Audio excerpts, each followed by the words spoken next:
Hello, everyone. This Tech Talk is to introduce the recently launched features in the AWS VPN services. It will help you learn about these features and how to use them. I'm Nikhil Cheruku, Senior Product Manager on the Site-to-Site VPN team, and I will be speaking today about the Site-to-Site VPN service. And with me, I have Tom Adamski, Specialist Solutions Architect for Networking, and he will talk about Client VPN. We also have with us Matt Foster, Manager on the Client VPN team to help answer your questions. So AWS offers two VPN services. First one, Site-to-Site VPN, has been around for a long time, and it is for connecting your data centers or office buildings, that is your remote sites, to your VPCs or other services in AWS. Most of you are probably familiar with this Site-to-Site VPN service. So today we will discuss some of the recently launched features. The second one is Client VPN, which is for remote users, users with a laptop or remote or a mobile device for connecting you to your VPCs and other services in AWS. Tom will give you some of the details on what Client VPN is, how it works, and its features. So what is Site-to-Site VPN? It is a set of fully managed VPN termination endpoints in AWS. It lets you connect securely from the remote sites to one VPC using a virtual private gateway or many VPCs at one time using a transit gateway. The VPN is based on IPsec tunnels and Internet Key Exchange, or IKE, protocol for tunnel negotiation. For redundancy, we offer two tunnels for each VPN connection in two separate availability zones. Let's look at some of the key features. Each tunnel can do up to 1.25 gigabits per second. On a transit gateway, you can actually use multiple VPN connections between the same remote device and transit gateway and use what is called equal cost multipath feature, ECMP, to get a larger effective bandwidth. The VPN service supports BGP for dynamic routing. It supports NAT traversal, and IKE versions 1 and 2 are supported. And the tunnel negotiation has to be initiated by the remote site. So what are the components of a VPN connection? Let's do a quick overview. Let's say you want to connect from your corporate data center to your VPC. You create a customer gateway object that represents your router on the data center side and input the IP address. You create a virtual private gateway, or VGW, and attach it to your VPC. This acts as the gateway to the VPC for your VPN. You create a VPN connection between this VGW and CGW, and you will use the configuration file we provide to configure your remote device, which is the customer gateway device. The devices will then communicate to set up the tunnel using the protocols. And for this to work, you will also need to set up routing controls to let traffic end-to-end as well, but we are not covering that in this session.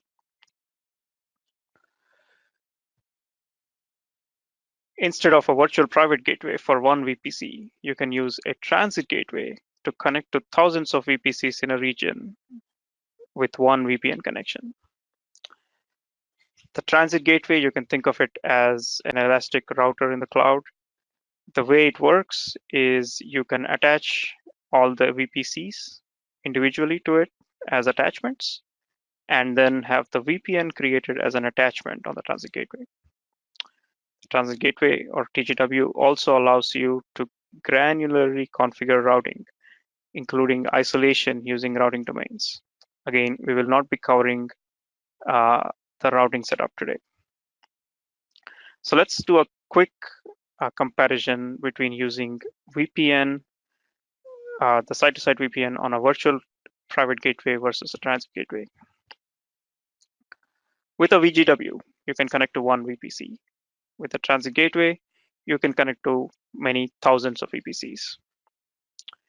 Each VPN connection VPN tunnel supports 1.25 gigabits per second. But if you're using a transit gateway, you can leverage eCMP to have multiple connections and aggregate the bandwidth effectively. So, for example, if you used 3 connections with vCMP, you would have effectively 7.5 gigabits per second of performance. Note that if you use a transit gateway, you will incur additional per gigabyte charges for the transit gateway data processing. So let's talk about the benefits of the site-to-site VPN. When you use the site-to-site VPN, you securely connect your remote sites to your AWS VPCs or other services in AWS. For each VPN connection, we provision 2 VPN endpoints for you in separate availability zones, ensuring that your connection is highly available. Now let's look at some of the recently launched features for site-to-site VPN. Accelerated Site-to-Site VPN, which is available for transit gateways. This adds a third benefit of optimizing performance by leveraging the AWS Global Network. This takes the power of AWS Global Network and AWS Global Accelerator and puts it into the VPN offering. Let's quickly go into the background about the AWS Global Network and AWS Global Accelerator to help understand what this means. So our global network is broken into 22 regions with 4 more announced. Within these regions, we have 69 availability zones with 13 more announced. Our availability story is rooted in the philosophy of strong isolation. We partition our individual regions into availability zones. Those are fully physically isolated partitions of our infrastructure. Through these AZs, we give our customers better isolation for any issues to achieve high availability. And the isolation does not end at AZs. Even the regions themselves are fully isolated, capable of operating independently. Of course, these are isolated but not disconnected. Our regions are connected over AWS's private global backbone. This is a network of redundant, multiple 100 gigabit links spanning the globe, built to exclusively carry AWS traffic and prioritize AWS customers' traffic. This allows us to give our customers predictable network performance in the AWS cloud. This global network also connects to more than 200 edge locations around the world, providing our customers with local entry points into our global backbone. Global Accelerator is a service whose purpose is to provide intelligent routing of your traffic originating from your on-premises network coming into AWS. It provides you with the most consistent network performance by leveraging the AWS edge locations that are spread globally. Global Accelerator as a service was launched in 2018. Think about a web application you're running out of AWS. In a normal setup, you would set up your highly available application in a particular region, put it behind a load balancer, and expose it to the world behind a set of public IP addresses. Now your customers can access this application over the public internet. Although your application is leveraging the elasticity and availability of the cloud, it still has one leg that's still largely unpredictable, which is the public internet. This is where AWS Global Accelerator comes in. It shortens the internet leg by bringing the AWS network closer to you. Now, when you want to reach your application in AWS over the internet, it finds its way through an AWS edge location that is closest to you. This shortens the time the traffic spends on the public internet. It is effectively giving your application access to the AWS global network and thus reducing network performance variability and latency. So we've added the same acceleration to VPN connections and offering it to you as Accelerated VPN. It is simple to to do this for your VPN connection, to add this acceleration. What you're seeing on the screen is the familiar VPN connection creation screen. And we've added one checkbox, the one in red at the bottom, to enable acceleration on it. Your experience remains exactly the same. You connect to the new VPN connection like you would using a non-accelerated version, but the VPN traffic is now being routed through your closest AWS edge location. So what does this accelerated VPN mean for you? Your on-premises networks extend to many branch offices, which often need a VPN connection. These connections are going across the internet, and they are subject to the variability and jitter that comes with the internet. Now we offer Accelerated Site-to-Site VPN. It provides a more secure, predictable, and performant VPN experience for your users and employees by leveraging the AWS Global Network. So the accelerated VPN traffic allows your branch locations to connect to the Transit Gateway through the closest AWS edge location. This enables you to access cloud services with lower latency and more consistent performance. Another feature we launched last year for the site-to-site VPN service is certificate-based authentication as an option. So you could always previously use pre-shared keys to authenticate your VPN connections, and now we've launched the certificate option. As you can imagine, you can use either pre-shared keys or certificates to authenticate the connection.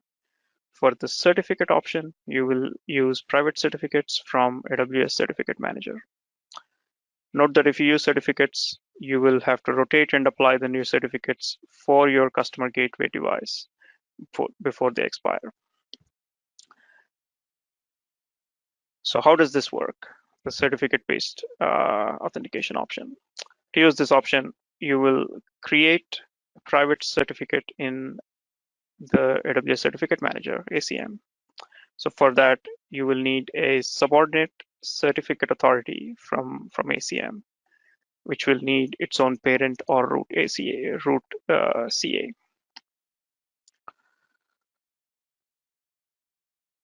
For the VPN connection, you will first apply this certificate to your remote device, your customer gateway device. You will then create a customer gateway object in AWS, and you will input this certificate.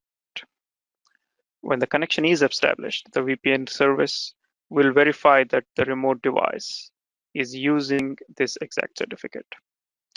The VPN service also gets 2 more certificates from the subordinate CA to use for the VPN endpoints on the AWS side. So let's look at some of the differences between your 2 authentication options. The pre-shared keys are easier to set up, while certificates will need a little bit more work to create these certificates and then to apply them on the remote device. If you use certificates, you pay for the ACM certificate authorities as well as the private certificates. So that will be additional. So you can look at the ACM pricing for the details. Next, when you use certificate authentication, we do not require you to provide the IP address for the customer gateway device. Let's think about what that means. That way, you can change the remote side IP. So your remote router IP address without having to reconfigure the AWS side. So this allows you to move your device around easily. If you do provide the IP address, the VPN service will validate and match both the certificate and the IP address. Lastly, if you use the certificate option, you will have to rotate and apply new certificates before they expire for the customer gateway device.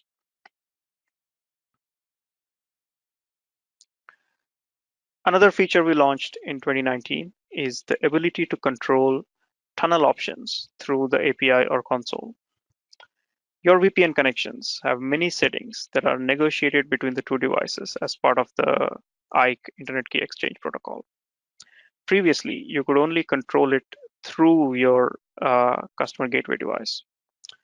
Now we allow you to set which options are allowed for your VPN connections, and that restricts what the devices can negotiate.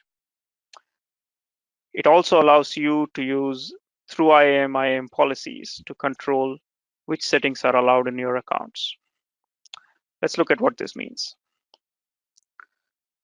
We now offer these advanced tunnel options when you create a VPN connection through the API or console. You can set the IKE version, pre-shared key, the security algorithms used for the phase 1 and phase 2 of IKE, which is the encryption algorithm, the integrity algorithms, and the DH groups, and the timer settings for the negotiation, which is the phase 1 and phase 2 lifetimes, rekey margins, fuzz, and replay window size. We have default values if you don't specify them. By default, for example, all supported security algorithms are allowed, which means no restrictions on your devices. If you set the values, the specified version or timer settings are the only ones allowed. So only these specified security algorithms, for example, will be allowed to be used on the connection. So this way you are now getting more control of your connection's behavior through the API and console. This also allows you to set policies through IAM, which is a way for you to restrict security settings across your accounts. For example, if you want to say all of your VPN connections have to use AES 256 or higher for encryption, you can do that. You can put it in an IAM policy, and you can give your IAM users only the ability to create VPN connections with these tunnel options. So that's the advanced tunnel options feature that we launched in 2019. In 2019, we also launched the ability to modify various aspects of your VPN connections. You can modify the target gateway between any combination of virtual private gateway and transit gateway. You can change the customer gateway used on your VPN connection. You can change the tunnel options we just talked about. And you can rotate certificates for the AWS side endpoint. Okay, but you must be wondering why you would use any of these modify operations. Let's look at some use cases. Let's say you are using VPN connections to individual VPCs using a virtual private gateway, VGW, and you have decided to migrate to Transit Gateway to use the simpler way to connect to thousands of VPCs in one go. In this use case, you would use the modify target gateway functionality and change from your virtual private gateway to the Transit Gateway. The IP addresses of the endpoint, VPN endpoints on the AWS side will be preserved, and that way you don't need to change configuration on your customer gateway device. Second, if you are changing the customer gateway device's IP address, now you don't need to tear down and create a new VPN connection. You just create a new customer gateway object with the new IP address and modify the existing VPN connection to use the new CGW. Another one, if you want to change the allowed security algorithms or timer settings on your VPN connections, you can modify the VPN tunnel options at any time. So let's do a quick recap of the site-to-site VPN features we talked about today. Talked about Accelerated VPN, which is leveraging the AWS Global Network and Global Accelerator to offer improved performance for your VPN connections.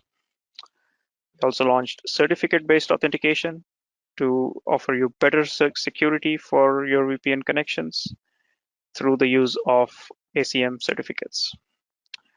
We have advanced tunnel options, which give you more control of your VPN settings through the API console and IAM. And we now have the ability to modify many aspects of your VPN connections on existing VPN connections, which let you change your target gateway or customer gateway IP address or other things without having to recreate VPNs. Okay, so that concludes the site-to-site VPN portion of this talk, and I will hand over to Tom to talk about client VPN. All right, thank you, Nikhil. So you know how you can connect your on-premise environments to AWS kind of network to network using AWS Site-to-Site VPN. So I'm going to jump into a different VPN managed service, AWS Client VPN, that allows you to connect your remote users, maybe working at home or sitting in an internet cafe, connect them over to your AWS resources and beyond. So the managed Client VPN allows you to automatically scale capacity based on the number of your users. It also gives you the ability to provide granular access controls on what your remote users actually will be able to connect to. And finally, it integrates with the familiar components that you already know, like the VPC or Active Directory. So let's start off with going over how you would deploy the Client VPN, and then we'll look at how the actual connection establishment is happening. So on the left-hand side, we have a VPC that we want our remote users to connect to. On the right-hand side, we have an example remote user with their device, maybe sitting at home, waiting to connect. So that VPC on the left, we'll refer to this as a target VPC. This is the VPC that all of your users connecting to the VPN will be emerging in. So this is where they appear on the AWS environment for the first time, and then you can decide when they can go next. All right, so the first step is for you to create the Client VPN endpoint. This is what your remote users are going to be establishing their connections to. So when you create the endpoint, there's a number of options that you will have available. Initially, you'll be able to name the endpoint, give it a description, but also decide on the IP address range that will be assigned to any remote users connecting to the service. The second part is when you decide on what type of authentication you want to use for your remote users. Firstly, you will specify the server certificate to validate the client endpoint to the users. And the next step is to decide how do you want your users to authenticate. And we have two options. You can use Active Directory authentication, or you can use mutual authentication, so certificate-based authentication. So how these two compare? So with certificate-based authentication, you have to use AWS Certificate Manager to either import your own private certificate or use the private certificate authority feature to create your own certificate, just like Nikhil explained earlier for site-to-site VPN. If you decide to use Active Directory for authentication, you have to use the AWS Directory Service. It allows you to either create your own managed Microsoft Active Directory or use a AD connector, which allows you to effectively proxy AD connectivity to your Active Directory on-premise or deployed somewhere else in your environment. We also, with Active Directory, support multi-factor authentication. And this is done through integrating your AD with Radius MFA. Once your authentication is configured, you will then be able to set up the logging. So if you want to start logging your users connecting to your service, we can start sending the logs to CloudWatch, and you will need to specify the log group name under which you want all your logs to appear in the service. And if we take a sample log, this is how it might look like. This is an example of an initial connection log. So it shows you that a user has successfully connected to the service. You will see details like the timestamp, so when has the connection occurred, At the bottom of the page, you also see where the connection has ended. However, in this case, this is just the initial connection, so it hasn't ended yet. You'll also be able to see the name you allocated from the certificate that the user has received. You will see what device the user is coming from, what public IP address they're on, and also what is the private IP address that got allocated to your remote users from the pool you defined earlier. Okay, so final options on the client VPN endpoint configuration is to define the DNS servers you want to push to your remote user and what type of protocol you want to use for transport, whether it's going to be TCP or UDP.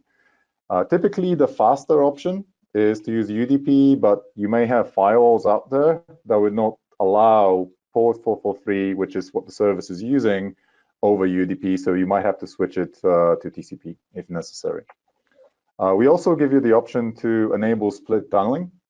So split tunneling allows you to decide exactly which traffic should be sent over the tunnel and which traffic you're allowing the users to send directly to the internet, effectively bypassing sending it through your VPN connection. So we've configured our endpoint. We've decided on what authentication options we want to use. So what's missing? The final step is to actually associate that endpoint with your VPC.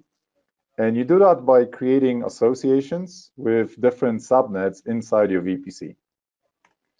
This is how it would look like in the console. The client is actually being provisioned. You will see it's in pending state. And the recommendation is to create multiple associations for high availability. So you want to associate your VPN endpoint with more than one subnet. And once at least one of those associations become active, the whole state of the VPN will go from pending to active, and then it's ready to kind of receive the connections. But there's 3 final steps that we need to complete to actually be able to decide what the users can connect to. These are security groups, setting up our authorization, and finally deciding on what do we want the users to be able to route to. So let's start off with security groups. So if we zoom a little bit closer into how those subnets associations appear inside the VPC, you'll see that there's an elastic network interface in the end of each one of those associations dedicated to your client VPN endpoint. And you set up a security group. That security group effectively is used to identify the traffic coming from users connecting to the client VPN endpoint. So in this scenario, it's not used as a kind of allow or deny function. It's more, think about it more as a tagging functionality. So you can use it as a reference in different security groups on maybe on your EC2 instances and say, I want to allow traffic from this security group belonging to the client VPN endpoint. And we'll dive into this a little bit more at the later stage as well. So once you're done with security groups, that's where we can move on to actually setting up authorization. So here is when we're deciding on which IP address ranges you want to allow your remote users to connect to. So with your authorization rule, you can specify exactly what IP address range, what network are you allowing your users to connect to. And you can either make it available to all users, or you can change permissions depending on which Active Directory group that user belongs to. So you may want to allow engineering to have access to one address space and then have marketing connecting to a different address range. And you can do that through using Active Directory groups. Once authorization is complete, the final step is to set up your route tables. And the route tables effectively go back to that split tunnel functionality I mentioned earlier, which allows you to decide which traffic should go over the VPN and which shouldn't. And by default, all the traffic to the target VPC will always go over the VPN, but we can add additional ranges if we want to allow our remote users to connect beyond just that VPC. Maybe we want them to connect to a peered VPC or somewhere else. So at that point, our client VPN is deployed. We've configured all the authorization and routing details. We can start connecting. So before we start connecting, we actually provide you the client configuration. So when your VPN endpoint is ready, you can download the client configuration and then use it on the remote user software, imported as a profile that the users will use to connect to the service. So when the users are connecting, they will need to use an OpenVPN-based software. So for Mac users, this might be TunnelBlick. For Windows users, this could be effectively OpenVPN. They have a client for Windows. And once you import the profile and initiate the connection will establish to the client VPN endpoint. That's where we'll apply the authentication and authorization to decide, okay, who are you? What are you allowed to get access to? And from there, if everything is successful, that user can get access to services deployed inside that VPC. But if you want, you can start allowing users to actually connect beyond that VPC. So you can get them to connect to your on-premise environment over Direct Connect or VPN. You can allow those users to connect to other VPCs through the Transit Gateway or through peering. And then finally, you can have the users connect directly out to the internet through that VPC or to other AWS managed services that live in that public address space outside of your VPC. So to get a little bit of a better picture of how it looks like, we can do a packet flow or packet walkthrough for some of those use cases. So let's start with a scenario where we have a VPC. We have our subnet associations. And as you see here, we actually gave those Elastic Network Interfaces IP addresses. So these will be auto-assigned where the associations are created.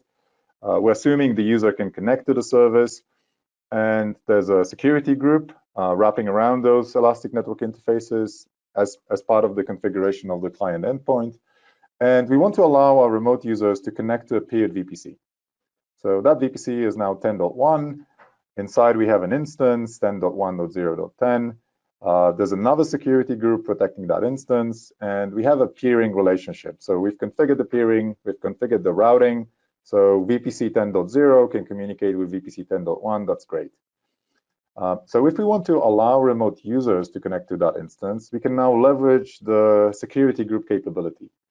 So we can say in our security group B, the one that protects the instance, that we want to allow maybe SSH traffic, if these are your kind of remote administrators or any other traffic you want. We want to allow that traffic from security group A.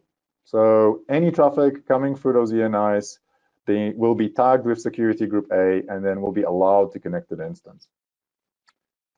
We also need to make sure that in our client VPN configuration, when we look at the routing and the authorization, we need to add that additional range of the other VPC we want to allow access to. So at that point, the user should be able to connect to the other VPC. And the way this would look like, initially, the user sends a connection from its own IP address. That's the IP address range assigned by the client VPN service. In this case, 10.100.0.10. And the target of this traffic is the instance on the left. Once the traffic, though, passes the association ENI, we actually do nothing there. So we will translate from the actual user IP address from 10.100 to the IP address that belongs to the ENI that's used for the association. And then we will forward that traffic to the instance on the left, effectively allowing for connectivity to work end-to-end. Another example I want to dive into is when our remote users want to connect out to the public internet, or maybe to other AWS services. In this case, it's actually quite simple. As long as the ENIs for the subnet association, so as long as the subnets we used are public subnets, those ENIs will also have a matching public IP address. So as long as we also update the client VPN configuration to authorize access to any ranges, so this means that traffic to any destination will always go over the tunnel, and we are also allowing that traffic to be passed through the VPC out to the internet. Once that's configured, the client will send the traffic to an internet destination from its own IP address. The ENI will be used to translate that user IP address to its own IP address, and it can be forwarded out through the internet gateway to the internet with a public IP address in the end. So if you notice here, we don't actually need to use the NAT gateway. So there's no requirement here to use the NAT gateway, and we can still allow the traffic from that remote user to connect to the internet. So finally, just to give you a recap of some of the new features that were launched throughout 2019. One of the features was split tunneling, and we covered that in more detail. We also launched the multi-factor authentication support for Active Directory. That's the Radius MFA service. And then finally, we've added support for CloudFormation, so you can automate the provisioning and creation of your client VPN service. So we've covered both the site-to-site VPN and client VPN. I'm going to open it up for questions, so feel free to jump in and ask us anything about those services. Thank you.